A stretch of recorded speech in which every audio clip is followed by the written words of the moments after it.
¿Es o no constitucional lo que está haciendo el Congreso de la República? A ver, Gustavo, dale. Bueno,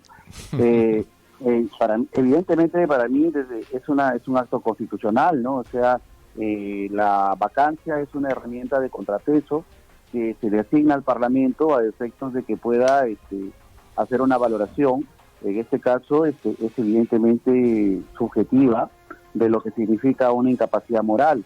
No estamos en una calificación técnica de la incapacidad, como puede ser, por ejemplo, con la muerte o la enfermedad grave, que son, sí, definitivamente irreversibles, y en el caso de la enfermedad grave tendría que haber una certificación técnica. Aquí estamos hablando de una incapacidad moral desde un punto de vista político, la moral política.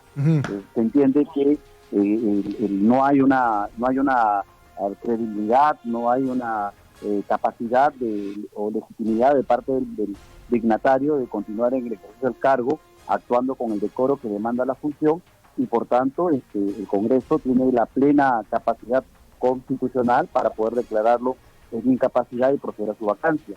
La condición sustancial es de que deba alcanzar un alto nivel de consenso que exige los 87 votos, que es lo que el Tribunal Constitucional en su debido momento, inclusive de manera activista, interviniendo en actos políticos propios de los fueros políticos, ha señalado que para concordar con el principio de razonabilidad debe exigirse como mínimo un nivel de votación que llegue a tener un alto consenso. Y por tanto, si es que se cumple con los 87 votos, en consecuencia el acto es constitucionalmente válido. César Delgado Guembes, ¿qué dice a esto? Nicolás, es cierto lo que señala el doctor Gustavo Gutiérrez. Hay que hacer una tingencia para precisar las cuestiones, ¿no? Mira, la Constitución señala que en el inciso segundo del artículo 113 de la Constitución, que cabe la vacancia del presidente de la República cuando se produce el supuesto de la incapacidad moral permanente. Entonces, en este caso, ante lo que nos encontramos son sucesos puntuales que tienen lugar a propósito de la manipulación de la información que estaban obligados a suministrar las personas citadas por la Comisión de Fiscalización, que tenía facultades de comisión investigadora. Entonces, la pregunta es si es que estos hechos que implican al presidente de la República en un acto de maquinación o de manipulación de las declaraciones para desviar o para ocultar la verdad de manera que ésta no se conozca apropiadamente en un proceso de fiscalización que se realiza en el Congreso, si es que estos actos son parte o no son parte de una estructura que pondría al presidente en la condición de un incapaz moral de carácter permanente. Entonces, lo que hace falta, a mi juicio, es determinar si es que los actos en razón de los cuales se lo ha denunciado por los audios que todos conocemos, forman parte de una estructura moral que lo ubicaría él en la condición de incapaz. Por ejemplo, si se añade sobre estos hechos aspectos como la participación que tuvo el presidente de la República cuando en la reunión con alcaldes trató de conseguir la anulación de la concesión de la minera Tía María. ¿Existe o no algún problema moral en esa actitud del presidente al buscar que un acto legal de una minera perdiera efectos como consecuencia de la presión social a la que él estaba dándole crédito? Un acto. Otro acto, por ejemplo, podría estar en la condición de incapacidad moral la responsabilidad que tuvo el presidente de la República en su mensaje a la Nación el día 28 de julio de 2019, cuando, independientemente de lo que señala la Constitución, él propuso el adelanto de elecciones generales. Segundo acto. Tercer acto. Era moral el acto del presidente de la República cuando, usurpando las facultades del Congreso, se tomó la atribución de calificar la confianza que el Congreso le otorgaba al gabinete del Solar como una denegación fáctica. ¿Es eso un acto inmoral o riñe con la moral política que los principios contenidos en nuestra Constitución prevé? Con ese tipo de razonamiento, de argumentación, cabe construir de manera objetiva y no subjetiva el carácter moral de una pero es bien difícil que no sea subjetivo. No es cierto, César, porque digamos, lo que el Congreso tendría que discernir es si el presidente mintió o si el presidente es un mentiroso, ¿no es cierto? Porque si mintió es un acto, si es mentiroso es permanente, digamos, ¿no es cierto? O sea, porque lo que dice el inciso 2 del artículo 113 es la incapacidad moral permanente, es decir, una conducta continua, ¿no es cierto? O no necesariamente continua, sino un patrón, ¿no? Un patrón, es decir, si tú ves que sucesivamente una persona tiene una tendencia a comportarse de esa manera, eso calificaría como permanente. Ahora Nicolás, para ambos, ¿no? Finalmente, yo me pongo en el papel del ciudadano de a pie que está inmerso en todo este problema y que se pregunta de ahora qué va a pasar. ¿Qué finalmente es la moral en un país acostumbrado a actos de corrupción de manera permanente? Porque eso sí es permanente. ¿Y quién juzga finalmente la moral? Porque estamos viendo un presidente que ustedes claramente saben ha mentido, porque así lo demuestran estos audios, quieran o no, y lo segundo, un Congreso que está en permanente ataque y posiblemente en esta estrategia de generar todo un complot para traerse abajo al presidente de la República. Bueno, ahí hay dos aspectos, ¿no? ¿Quién interviene? ¿Gustavo o yo? Cualquiera. Bueno, ahora le tocaría a Gustavo. Dale, vamos a mantener la alternancia. Bueno, te comento. Bueno, yo creo, fíjense, lo que ocurre es que hay que entender también la institución. Estamos ante un impeachment presidencial. El impeachment presidencial es altamente valorativo y lo tienen todos los países, ¿no? Por ejemplo, en el Paraguay, al presidente Fernando Lugo se le vacó por el denominado juicio por mal desempeño. Ahora también tendríamos que calificar qué es el mal desempeño para vacar un presidente como se hizo con Fernando Lugo en Paraguay. En Argentina también existe la vacancia por mal desempeño. Entonces el mal desempeño termina siendo mucho más subjetivo que la incapacidad moral. Al final es una cuestión de términos, pero lo cierto es que lo que se otorga a través de estas figuras, lo que pasó con Clinton también, cuando tuvo que pedir perdón por haber mentido al país en la relación que mantuvo con la pasante Mónica Lewinsky. Si ustedes observan aquí, en los Estados Unidos, lo que hubo fue una aceptación del perdón porque la vacancia ya estaba en camino. En consecuencia, si nosotros advertimos esto, es de que tiene que haber un estamento político que evalúe una situación porque genera una crisis de gobernabilidad en razón que el dignatario ya perdió credibilidad no solamente en este momento, sino permanentemente de cara al futuro. Ahora bien, para finalizar, ¿no? Usted podrá decirme, pero ¿quién va a calificar? El Congreso. No conocemos otra institución. Nos hemos pasado 200 años buscando una institución que sustituya la legitimidad política de un parlamento y no le hemos inventado. Por tanto, mientras no lo inventemos, con la composición que tenga, el Parlamento es el ente de cierre en estos casos de mal desempeño o de incapacidad moral de un presidente de la República. Para complementar lo que ha señalado a Gustavo, me gustaría añadir que justamente ante lo que nos encontramos es ante la falta de convicción democrática en general en el país. Una institución que, de acuerdo a la Constitución, representa al pueblo, donde se señala que el Perú es una república democrática y representativa, y donde se señala también que el origen del poder del Estado es un origen popular. ¿Hasta dónde estamos dispuestos a creer que cuando vamos a las urnas y votamos por una representación, esa es la representación, es la titular de nuestra representatividad? Nos guste o no nos guste, es la voluntad popular. ¿Creemos que eso es suficiente o no lo es?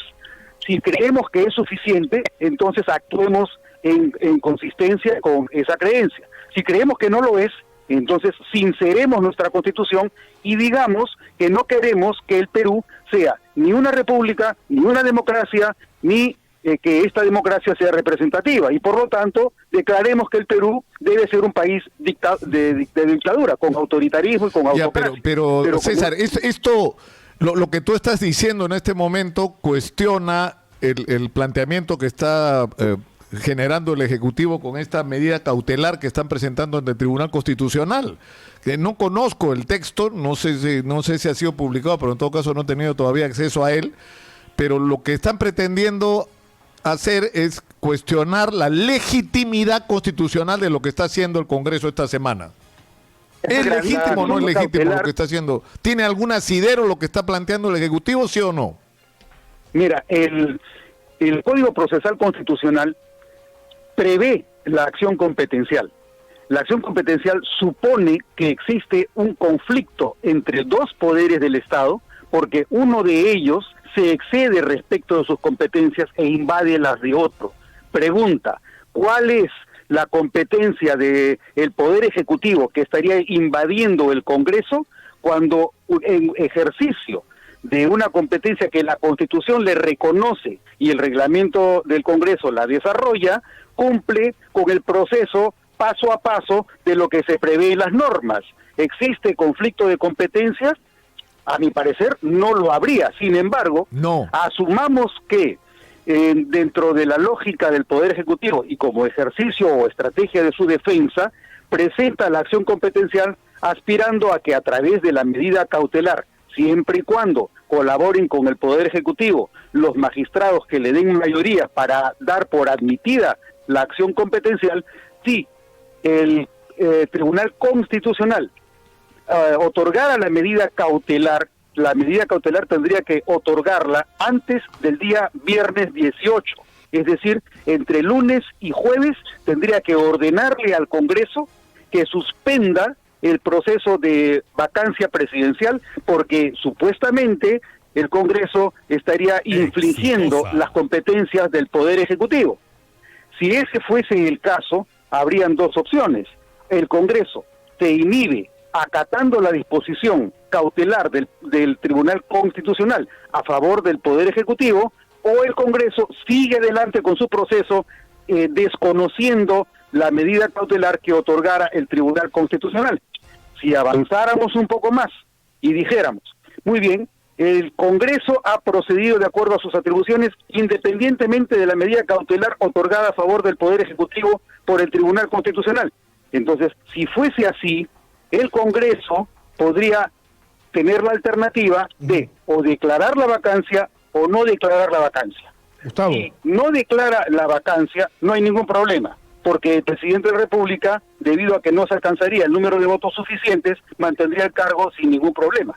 Pero si el Congreso consiguiera los 87 votos que prevé el tribunal en su sentencia 156-2002, en el caso de Otinio Cabrera, y además el artículo 89A del reglamento del Congreso, si el Congreso alcanzara los 87 votos, en ese caso el presidente de la República quedaría vacado en el cargo independientemente de la medida cautelar otorgada en favor del Poder Ejecutivo por el Tribunal Constitucional.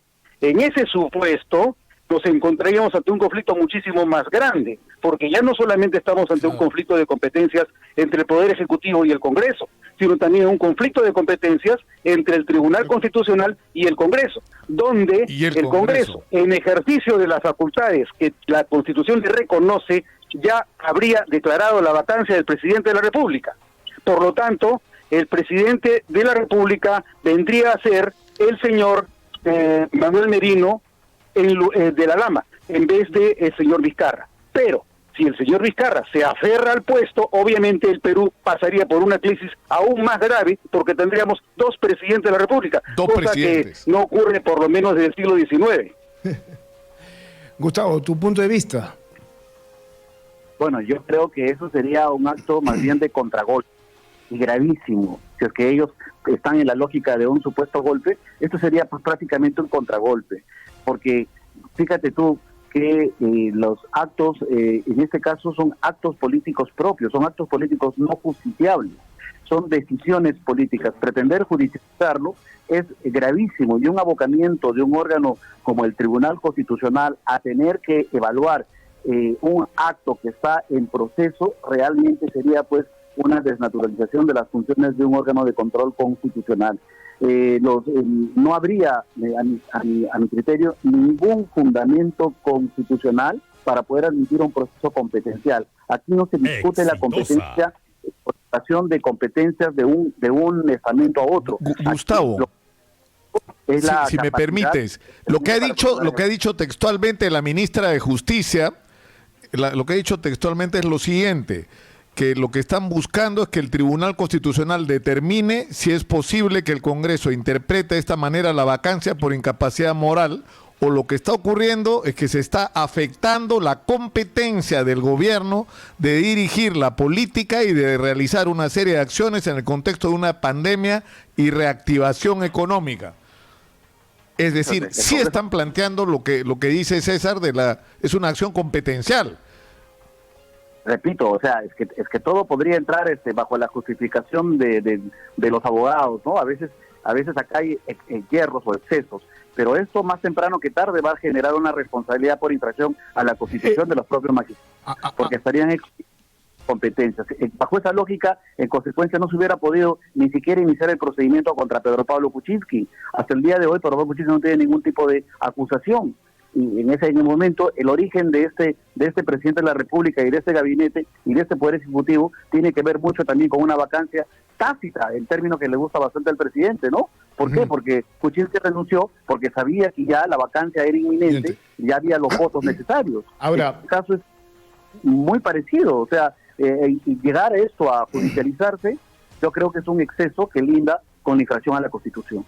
Claro, yo quiero ahí ahondar un poquito más, Nicolás, porque es importante. Este es un juicio político que va más allá de lo que es obviamente el accionar del Poder Judicial y el Ministerio Público, que son dos cosas diferentes. El Ministerio Público es el que inicia la acción penal en estas circunstancias y el que está llevando a cabo una investigación en diferentes ámbitos. Yo entiendo que la ministra de Justicia también ha dicho de que se cuestiona el tema de los audios y su ilegalidad. No sé si esto sea bueno como estrategia en estas circunstancias, es decir, atacar por ese lado para buscar que el presidente también salga bien parado de esta situación. Esta no es una discusión de ahora, es una discusión de hace ya más o menos 20 años con la aparición de los primeros Vladivideos y luego los audios que se han ido presentando en diferentes gobiernos y en diferentes casos como los Petroaudios, las cartas, no sé, subrepticias que vieron en el Vaticano.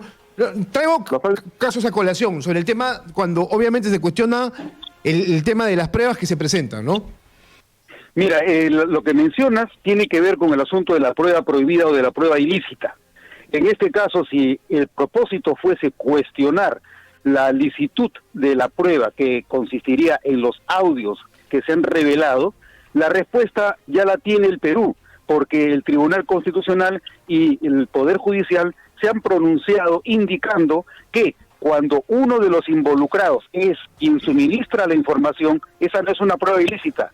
Entonces, si quien ha suministrado la información es la persona que está afectada, eso no es prueba ilícita ni prueba prohibida. Por lo tanto, no se debe descartar la validez de esa prueba. Más bien, engarzando con la pregunta relativa a la admisibilidad de la acción competencial, yo entendería, dada la debilidad del argumento con el que el Ministerio de Justicia presenta la posibilidad de presentar la acción competencial y la medida cautelar, me parecería que más tuviera relación con la intervención que tuvo el congresista Gino Costa. Él señalaba que debido a que el presidente de la Comisión de Fiscalización no pidió autorización a la Comisión de Fiscalización para utilizar un documento recibido en su despacho como presidente de la comisión, si es que el haberse alejado del proceso natural que era la comisión investigadora, esto supone alguna violación de los principios del debido proceso parlamentario, porque se está extrayendo documentación que debió previamente haber sido procesada por la comisión investigadora antes de haber sido extraída del proceso para utilizarla públicamente por el Pleno. Frente a esa alternativa, que es la que postulaba el congresista Gino Costa, la otra opción es, dada la gravedad de la información que contaba el presidente de la Comisión de Fiscalización, ¿es o no válido que él haya presentado esta prueba directamente al público de manera que se ventile la gravedad del asunto que corresponde al comportamiento del presidente de la República? Imaginemos que la misma información hubiera ocurrido, como lo mencionó el profesor Natalia Primo en una entrevista que le hicieron en El Montonero. Imaginemos que el presidente de la República hubiera sido identificado como un presunto pedófilo. Existe la evidencia de la pedofilia y se le da a la comisión investigadora. Quiere decir que si el presidente de la comisión suministra esta información, el presidente de la República no puede ser procesado mediante un proceso de vacancia en virtud del acto gravísimo en que consistiría que existe evidencia de que es pedófilo. Ahora, Gustavo, ¿no? Gustavo, finalmente esto, o sea, el marco que establece la Constitución deja un espacio muy subjetivo, ¿no es cierto? Y en la medida que es muy subjetivo, por eso, por iniciativa de Javier Alorandini, el Tribunal Constitucional propuso y logró que se pusieran vallas muy altas, ¿no es cierto? Que tuviera los 2/3 de la votación para que pueda proceder una vacancia presidencial. Ahora, estamos enfrentados ante un hecho, ¿no es cierto?, que es la aparición de un audio que, más allá de quien lo grabó, etcétera, el presidente ha reconocido como cierto, y ese audio que reconoce como cierto, el presidente está diciendo: yo me reuní 2 veces, tú qué vas a decir, a ver, vamos, ahora vamos a ver qué decimos. ¿No es cierto? Pero luego de la divulgación de esos audios, el presidente ha insistido en decir que él nunca se reunió con Richard Swing. Entonces, ¿qué consecuencias? O sea, y tú has hecho la referencia a Clinton. Lo que salva la presidencia de Clinton es el reconocer la verdad y decir: sí, pues esto ocurrió, pido perdón. Y eso lo salvó. Si no lo hubiera hecho, lo vacaban. Correcto. O sea, ¿por Correcto, qué? es lo que... No entiendo por qué Martín Vizcarra no hace un proceso de autosanación, diciendo, ¿no es cierto?, reconociendo que sí, pues me equivoqué y pido perdón por el error.